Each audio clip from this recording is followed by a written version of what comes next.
Okay, review of the SL8-1 SR002 Aries. As you can see, thumb hole, which is a nice addition to the stock.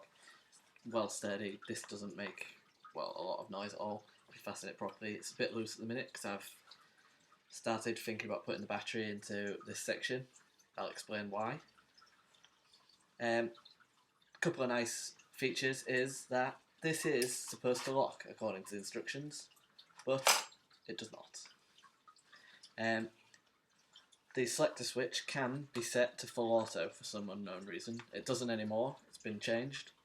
With a 20 round mag, full auto, there's no point. You're going to be out of mags in literally seconds. I've got a 3-9 by 32 scope, green dot laser this side, which I can't use in a lot of places anyway, so kind of miss out on that a little bit. Here's a bipod. These do extend quite dramatically and they click into place. This was snapped off my G36 by a friend who was an idiot. Torch with a protector. I know you don't get to use this very much when you're snipering, but just in case, I thought I'd put it on here instead of leaving it on my G36. The handguard is extremely long. A lot longer than I was expecting. I was thinking like up to about here, and then obviously the carry handle just carries on with your rail on the top. This is not affected by this. You can look through the scope and you cannot see this at all. Doesn't make a difference. A couple of annoyances about this. If you're going to buy, get it off. This is counterclockwise. Slides off like so. The pins are really good. This one and the magwell pin are both spring-loaded. You can see, which is a lot better than a lot of other makes. The battery does not fit in this section. I have this size battery, which is fairly small. It just, if you can see, just fits the actual frame, and you have to put all of these cables inside, like push all this in like this, and it's just a pain in the bum. Once you get that on, when you try to put the handguard back on, it's a squeeze. You can't get the pin in, you can't get the out barrel on. There's a number of issues with it. This is another issue, trying to get the handguard back on. Great barrel of laughs if you have to change a battery in the middle of the game.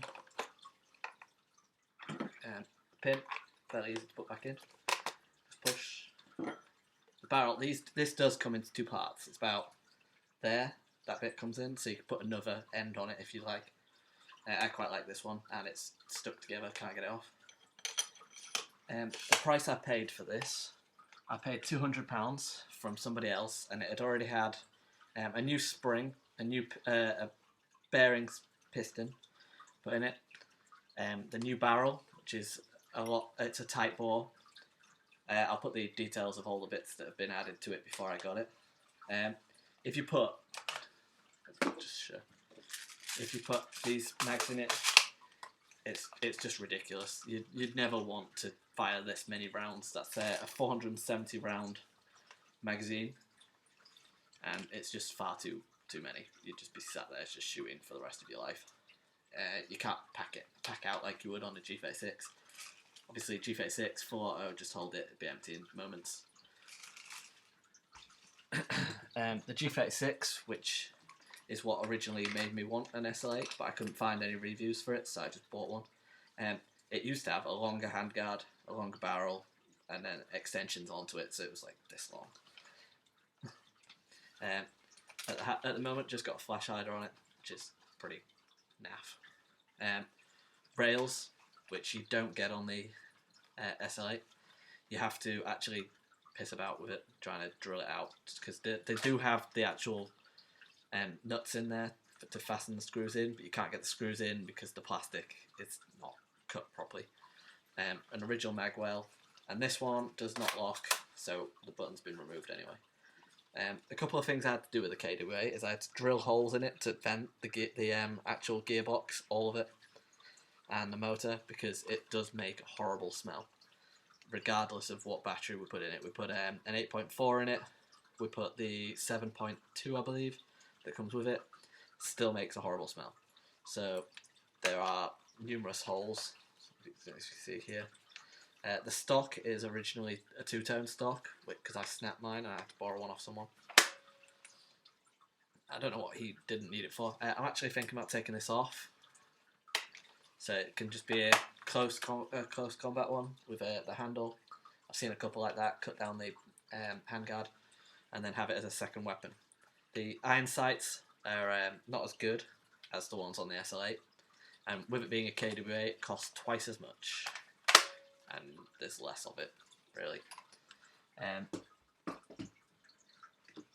It shoots pretty accurate, actually, on just the iron sights without any extra bits. This is I've heard that you can't get the bits to go underneath here on a lot of them. On this one, when I got it, it's got all the bits, so you can take as many out as you want. It's got all the end bits. I've got another, I think, 4 of these, so it ends up really long. Far too long for me. The BBs I saw for it are not the normal .2s. They were .36s, and they're a lot more accurate. So that's always something to think about. In the box, you get 2 20-round mags, no speed loader, so they're a pain in the bum to fill. As there's like a pin in the top that you have to push down, and then you have to push the BBs on top of it, and the actual well for it is quite big, so getting them in is a bit of a pain. And that's it, really. That's the main differences. Obviously no rail, can't really fasten anything to it, and that's it.